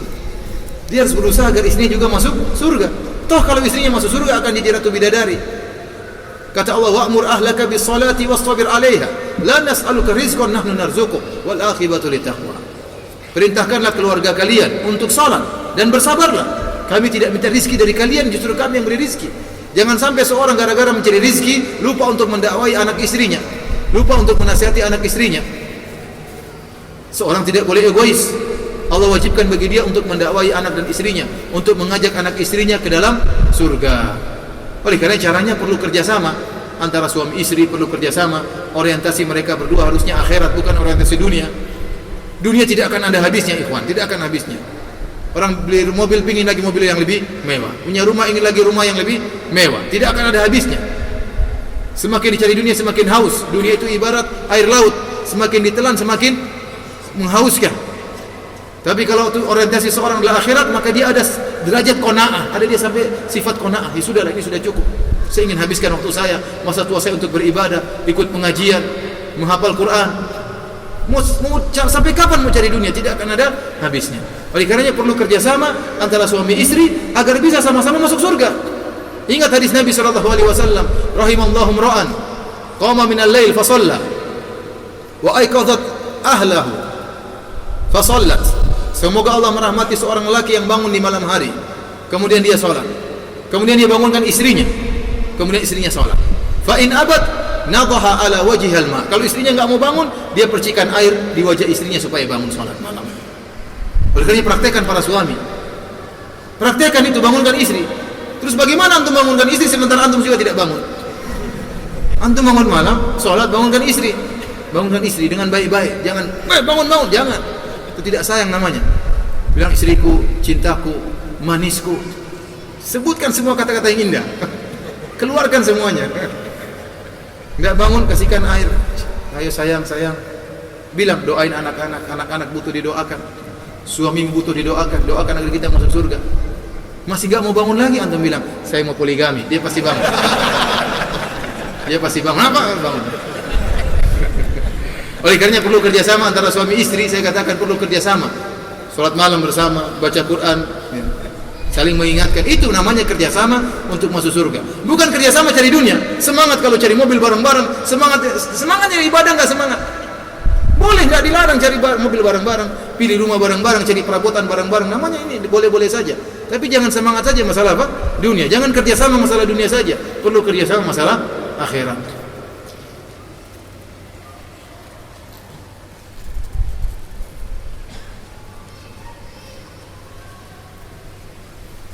Ustaz, saya ingin sekali menuntut ilmu akhirat di Madinah. Berilah saya kiat-kiatnya dan kiat-kiat supaya ilmu kita menjadi berkah. Kalau ingin menuntut ilmu di Madinah, alhamdulillah banyak doa kepada Allah Subhanahu wa taala. Sekolah, cari nilai yang terbaik, ya, berdoa kepada Allah agar dimudahkan nilai yang terbaik, kemudian daftar, ya, cari tazkiyah dari dua ustaz, kemudian bertawakal kepada Allah Subhanahu wa taala. Karena memang penerimaan di Madinah itu tidak ada kriteria khusus. Repot juga. Yang pintar belum tentu diterima, belum tentu diterima. Betul banyak orang dulu waktu saya saja ikut daurah itu ada ranking 1, ranking 2, ranking 1 tidak diterima. Ranking 1 tidak terima, iya. Ranking 2 diterima. Ranking 3 saya diterima, ranking 4 tidak diterima. Dia tidak ngambil 10 besar kemudian masukkan, enggak. Justru yang paling pintar ranking 1 tidak diterima. Dia heran juga kita, ada apa gerangan. Oleh karenanya tidak mesti, dan memang benar di antara kriteria yang nampak adalah kuota. Jadi Jamiah Islamiyah itu melihat kuota, ada kuota Kalimantan, terkadang tahu-tahu dia cari orang Kalimantan. Tahu-tahu dia cari orang Aceh, semua orang Aceh diterima. Tahu-tahu cari orang Irian. Nah, saya kebetulan dari Irian, karena saya SMA di Irian, saya daftar pakai Irian, maka saya diterima. Alhamdulillah. Ya, artinya yang penting banyak doa kepada Allah Subhanahu wa taala, dan ingat, belajar tidak mesti di Madinah. Alhamdulillah masih banyak tempat bisa kita belajar. Kalau bisa alhamdulillah, kalau enggak juga alhamdulillah. Bagaimana agar ilmu kita menjadi berkah? Kalau kita ingin ilmu kita berkah, maka kita belajar ilmu dengan niat yang ganda. Niat yang ganda tersebut diantaranya untuk menghilangkan kejahilan dari diri kita. Sebagaimana perkataan Imam Ahmad, al-ilmu la ya'diluhu syai' idza khalasat niyyah. Ilmu itu tidak ada yang bisa menandinginya kalau niat sudah ikhlas. Maka ada yang bertanya, bagaimana mengikhlaskan niat? Kata Imam Ahmad, yanwi raf'al jahli an nafsihi wa an ghairihi. Dia berniat untuk menghilangkan kebodohan dari dirinya dan juga dari orang lain. Jadi ada niat ganda. Dia berniat untuk menghilangkan kebodohannya dan juga untuk mendakwahkan agar orang lain menghilangkan kebodohan sedikit-sedikit. Niat untuk diamalkan dan juga niat untuk didakwahkan. Orang yang belajar dengan niat untuk didakwahkan, maka dia lebih serius. Karena dia tahu ilmu yang telah dia catat ini akan dia sampaikan. Beda kalau orang hanya belajar cari nilai misalnya. Tapi kalau belajar disertai dengan untuk didakwahkan, untuk disampaikan, dia punya target, maka dia akan lebih konsentrasi tatkala belajar.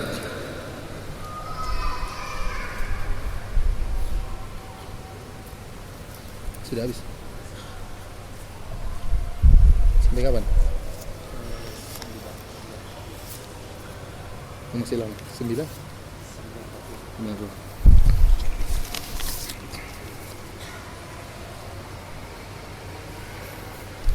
Ustadz, dalam Al-Quran sudah cukup jelas menggambarkan tentang kenikmatan surga. Lantas apa yang membuat kita lalai untuk tidak mengerjakan amalan-amalan yang masukkan kita ke surga?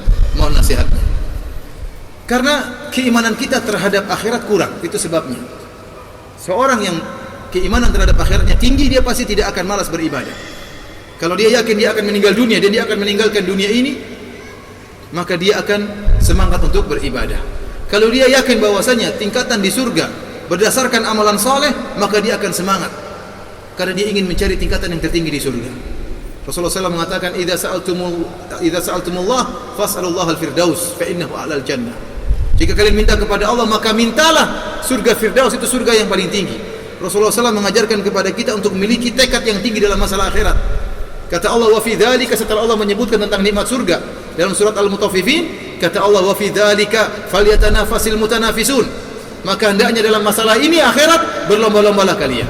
Sampai di antara tafsiran yang disebutkan oleh para ahli tafsir tentang firman Allah, idza dukkatil ardu wa ji'a yawma idzin bi jahannam yawma idza yatadhakkaru al-insan wa anna lahu dzikra yaqulu ya laitani qaddamtu li hayati. Tatkala itu manusia di akhirat kelak mengatakan, ya laitani qaddamtu li hayati, kenapa dahulu saya tidak beramal.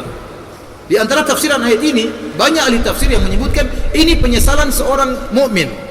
Dia menyesal kenapa dahulu dia kurang amalan solehnya, kenapa dia dahulu kurang berbakti kepada orang tua, kenapa dia dahulu kurang solat malamnya, kenapa dia dahulu kurang solat sunnahnya, kenapa dia dahulu kurang sedekahnya.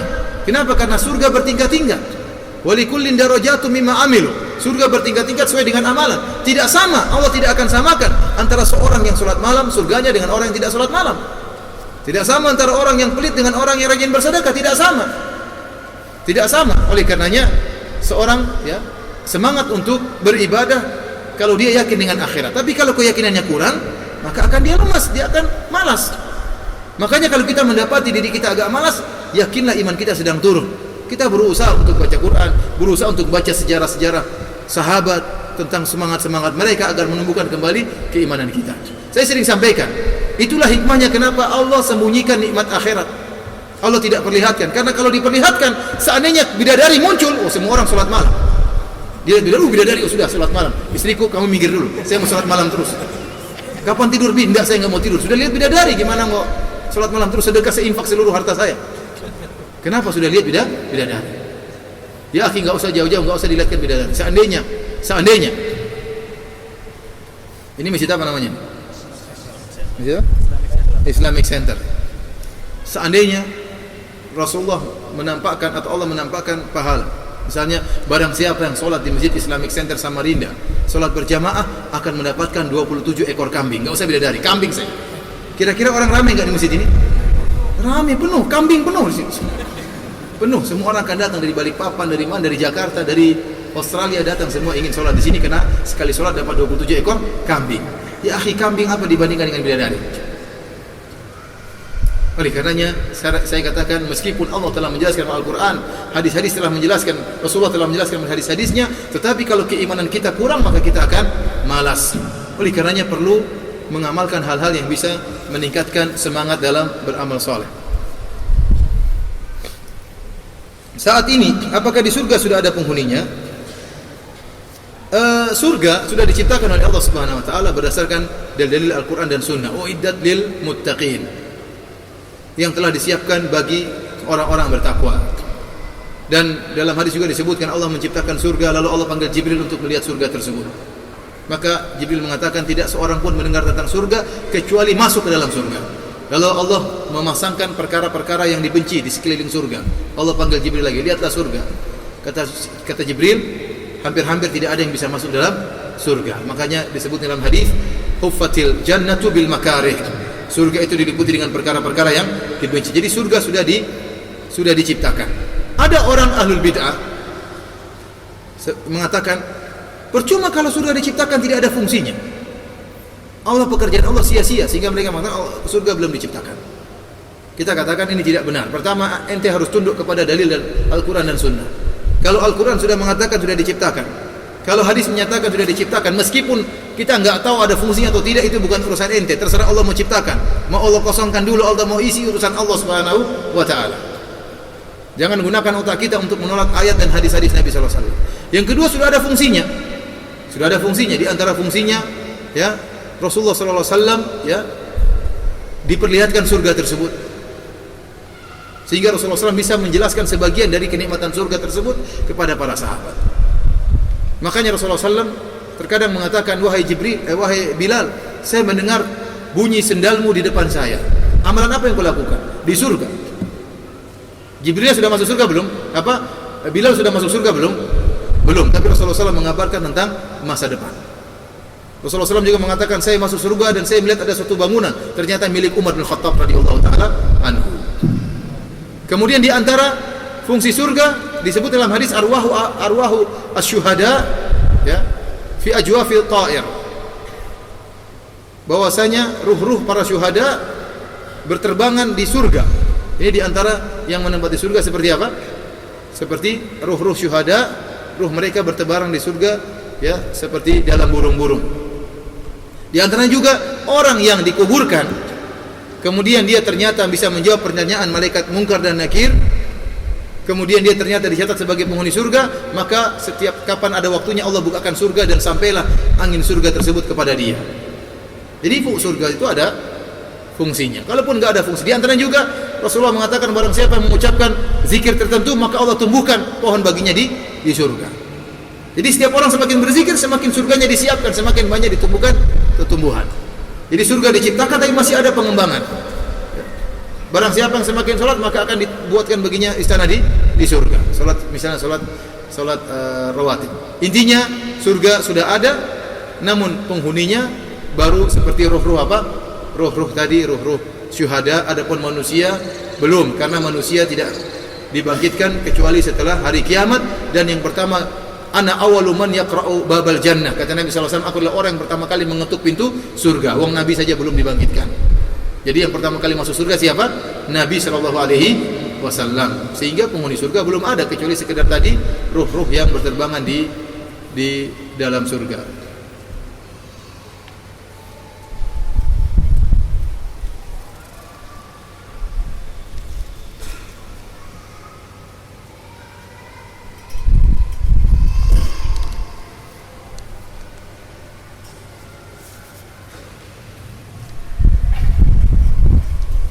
Apa maksud perkataan Rasulullah semua umat Islam akan masuk surga kecuali yang enggan? Jelas, kullu ummati yadkhulunal jannah illa man aba. Semua umatku akan masuk surga kecuali yang enggan. Rasulullah SAW jelaskan. Para sahabat bertanya, "Wa may ya'ba ya Rasulullah? Kok ada yang enggan masuk surga? Siapakah mereka itu?" Kata Rasulullah SAW, "Man ata'ani dakhalal jannah." Barang siapa yang taat kepadaku masuk surga. "Wa man asani," barang siapa membangkang kepadaku, bermaksiat kepadaku, faqad aba, maka dialah yang enggan. Jadi intinya semua yang taat kepada Allah dan Rasulnya masuk surga. Yang tidak taat maka enggan masuk surga. Bagaimana hakikat hidup di dunia ini? Seperti orang yang sedang melakukan perjalanan musafir. Jadi dalam hadis Rasulullah SAW mengatakan, kun fid dunya ghariban au ka'annaka gharibun au abiru sabil. Jadilah kau di dunia seperti orang asing atau orang yang sedang bersafar. Maksudnya bersafar apa? Maksudnya dia akan meninggalkan dunia ini. Namanya orang bersafar, dia mampir sebentar hanya untuk mencari perbekalan untuk melanjutkan perjalanannya. Itu namanya orang bersafar. Tidak menetap di tempat tersebut. Orang yang menetap namanya mukim. Orang bersafar dia akan pergi ke kampungnya. Dia rindu selalu kembali kepada kampungnya yang sejati. Dan setiap kita kampung sejatinya adalah akhirat. Namun kita tidak tahu kampung kita di surga atau neraka jahanam. Makanya seorang jadikan dunia ini sebagai tempat bersafar, bukan tempat yang sesungguhnya. Ya akhi, kalau ente bersafar misalnya saya dari Jawa, dari Jakarta, saya pergi ke Samarinda. Saya mungkin lihat ada rumah mewah, saya mungkin ada lihat mobil mewah, tapi saya tidak terlalu tertarik karena saya tahu ngapain saya bangun rumah di sini, mau saya akan tinggalkan tempat ini. Itu maksudnya orang bersafar. Ya saya seperlunya aja terus saya pulang. Kalau saya ingin bangun rumah, bikin rumah di tempat saya, di kampung saya. Demikianlah tatkala kita di dunia, boleh-boleh saja Anda membangun istana di dunia, boleh, nggak jadi masalah. Namun ingat, istana tersebut akan Anda tinggalkan. Yang lebih utama adalah membangun istana di surga. Jangan sampai seorang sibuk membangun rumahnya di dunia, lupa bangun istananya di surga. Ini musibah. Silakan bangun istana di dunia, namun jangan lupa istana di surga yang akan Anda tempati abadi, itulah yang lebih utama untuk dibangun. Caranya bagaimana? Dengan sholat malam, dengan bertakwa kepada Allah, dengan menundukkan pandangan, dengan menjaga lisan. Itulah yang membuat Anda bisa bangun istana Anda di surga.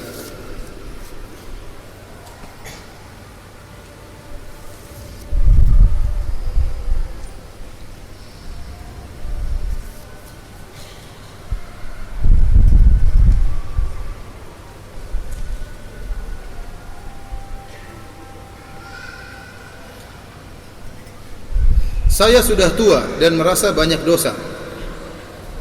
Amalan apa yang tidak berat supaya masuk surga?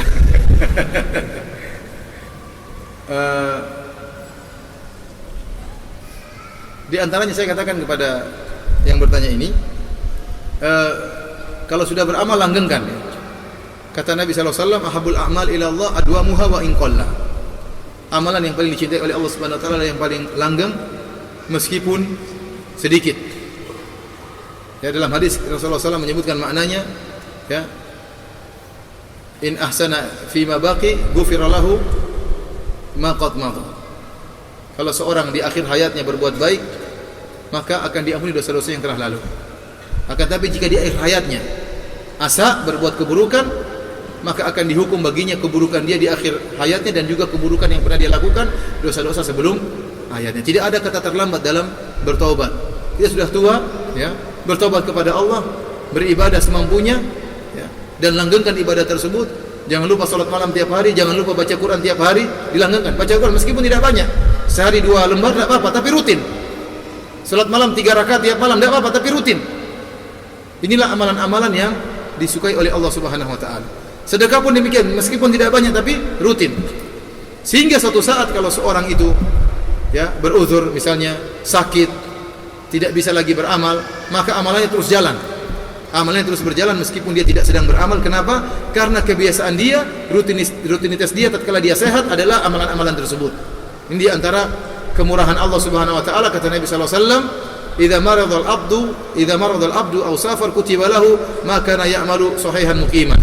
Jika seorang hamba sakit atau bersafar, maka dicatat bagi dia amalan yang biasa dia lakukan tatkala sedang sakit atau sedang sehat. Ini karenanya saya katakan kepada akhi yang bertanya atau bapak yang bertanya, ya, lakukanlah amalan namun dilanggengkan meskipun sedikit, namun continue dan berkesinambungan.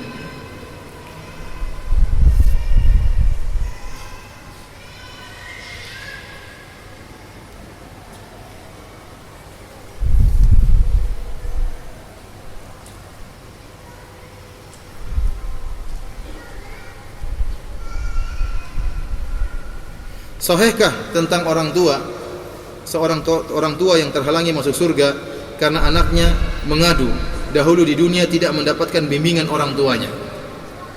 Kita bilang bahwasanya wallahu a'lam bishawab. Jadi anak-anak merupakan tanggung jawab orang tua. Orang tua berusaha untuk membimbing semaksimal mungkin. Hidayah di tangan Allah Subhanahu wa taala. Yang penting kita berusaha membimbing anak-anak kita, membimbing istri-istri kita, namun belum tentu berhasil. Yang Allah nilai adalah usaha kita. Usaha kita berpahala, berhasil atau tidak tetap berpahala. Kalau berhasil alhamdulillah, kalau enggak hidayah di tangan Allah. Namun kita harus berusaha membimbing mereka. Adapun kalau kita tidak bimbing mereka, kita biarkan mereka, anak-anak pacaran dibiarkan, punya hubungan dengan lelaki dibiarin, akhirnya berzina, yang tanggung jawab kita. Karena kita biarkan mereka bebas. Mereka di bawah pengaturan kita.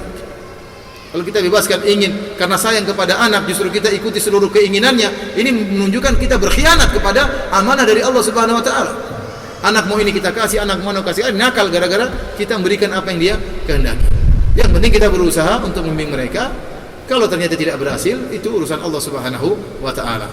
Adapun kalau dahulu kita terlambat, terlanjur tidak mendidik anak-anak, anak-anak sudah nakal misalnya, maka kita lakukan semaksimal mungkin yang ada waktu kita sekarang, bertobat kepada Allah Subhanahu wa taala.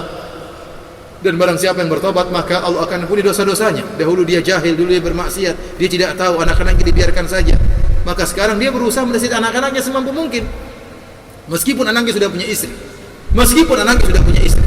Nasihati, kirim surat sebagai orang tua. Mudah-mudahan anaknya sadar. Kalau tidak sadar ya sudah. Yang penting dia sudah berusaha dan dia sudah bertobat kepada Allah Subhanahu wa taala. Ustaz, bagaimana membantah subhat bahwa kita beribadah itu bukan karena ingin masuk surga ataupun karena takut karena neraka? Ini subhat yang orang sok suci, ya. Ingatlah bahwasanya para nabi minta surga. Nabi Ibrahim alaihissalam dalam Al-Quran Allah abadikan doanya, wa ja'alni mi warathati jannatin na'im. Ya Allah, jadikanlah aku pewaris surga. Nabi SAW mengatakan, ya, minta surga. Allahumma inni as'alukal jannah, kata Nabi SAW, ya Allah aku minta surga. Dan Rasulullah nyuruh kita minta surga. Idza sa'altumullah, kalau kalian minta kepada Allah, fas'alullahal firdaus, mintalah surga firdaus. Kemudian bagaimana kita enggak boleh minta surga sementara Allah dalam Al-Quran mengiming-imingkan surga? bertakwalah kalian masuk surga, beramal saleh kalian masuk surga. Kemudian dibilang enggak boleh minta surga. Berarti Al-Qur'an kitab menyesatkan. Al-Qur'an memotivasi kita, mendorong kita untuk masuk surga, ternyata tidak boleh minta surga. Ini kan berarti Al-Qur'an enggak benar kalau begitu caranya. Kita beragama jangan pakai perasaan, jangan pakai otak, tapi pakai apa? Dalil. Otak kita harus tunduk kepada dalil, akal kita harus tunduk kepada dalil. Jangan pakai perasaan, enggak boleh minta surga, enggak boleh. Ini orang ngomong kosong, dia saja dunia dia cari. Dunia saja dia cari. Dunia saja dia cari. Dan dunia perkaranya banyak. Bukankah kalau kita minta ketenangan itu juga kenikmatan dunia? Allah memuji, wa minhum may yaqulu rabbana atina fid dunya wa ma lahu fil akhirati min khalaq. Di antara mereka ada yang hanya minta dunia, maka Allah tidak ada baginya di akhirat. Wa minhum may yaqulu rabbana atina fid dunya hasanah wa fil akhirati hasanah wa qina adzabannar. Dan di antara mereka ada yang minta, ya Allah berikanlah aku kebaikan di dunia dan kebaikan di akhirat, yaitu surga, dan jauhkan aku dari adab neraka jahanam. Itu doa yang dibaca, diabadikan dalam Al-Qur'an dan dibaca orang tatkala sedang tawaf dari rukun Yamani sampai Hajar Aswad. Bagaimana kemudian tidak boleh minta surga? Buat apa kalau gitu Rasulullah SAW menjelaskan tentang kenikmatan surga? Ya, maka saya katakan jangan beribadah pakai perasaan. Ini pendapat yang batil, yang menyelisih Al-Qur'an dan menyelisih para anbiya, para nabi semuanya minta surga, ya. Kemudian dia mengatakan, "Oh, kalau saya tidak minta surga. Para nabi kurang ikhlas kok minta surga." Ya, gimana? Habis. Ustaz, ana dulu suka pakai uang orang lain. Uang yang saya pakai ini tanpa sepengetahuan orang-orang tersebut. Ustaz, ana dulu suka memakai uang orang lain. Uang yang saya pakai ini tanpa sepengetahuan orang-orang tersebut. Sedangkan ana selalu akrab dengan orang-orang tersebut. Karena terlalu banyaknya jumlah orang-orang yang saya pakai uangnya, saya lupa dan tidak banyak lagi bertemu dengan orang-orang itu. Karena sebagian orang-orang tersebut sudah tidak ana ketahui keberadaannya, termasuk hutang atau mencuri. Ustaz, yang ana lakukan ini apakah tidak masuk surga karena ini? Mohon solusinya Ustaz. Ini bahasa Indonesia mungkin artinya nyolong diam-diam. Ini mencuri. Ngambil uang orang tanpa pengetahuannya namanya apa? Mencuri. Kalau ngutang kan bilang saya pinjam. Beda antara hutang dengan apa? Mencuri. Ini dosa besar, ya. Oleh karenanya dia berusaha untuk mencari tahu orang-orang tersebut. Ya, kalau dia tidak mau maka dia bertakwa kepada Allah, perbanyak amal soleh, perbanyak sedekah. Ya, dan di antara sedekahnya kalau dia punya harta dia sedekahkan dengan niat atas nama orang-orang yang pernah dia ambil apa? Uangnya. Kalau ada orang yang dia masih ingat dia pernah ambil berapa, wajib bagi dia untuk kembalikan. Wajib bagi dia, tidak perlu dia mengatakan saya pernah curi, kayaknya saya dulu pernah pakai uang antum, mohon maaf kembalikan. Ya. Kalau dia tidak ingat maka dia kalau punya harta dia sedekahkan dengan niat bagi pahalanya untuk orang-orang yang pernah dia ambil uangnya, dan dia mohonkan ampunan bagi mereka. Dan Allah Maha luas ampunannya, betapapun besar dosa seorang jika dia bertakwa dan beristighfar kepada Allah, maka Allah akan mengampuni dosa-dosanya. Maka jangan pesimis untuk masuk surga. Namun syarat banyak beramal saleh dan banyak beristighfar dan banyak melakukan kebaikan. Wallahu ta'ala bishawab. Demikian saja apa yang bisa saya sampaikan dan saya haturkan. Kurang lebihnya saya mohon maaf. Yang benar datang dari Allah Subhanahu wa taala, yang salah dari pribadi saya sendiri dari syaitan. Semoga Allah maafkan kita semua. Wabillahi taufik. Assalamualaikum warahmatullahi wabarakatuh.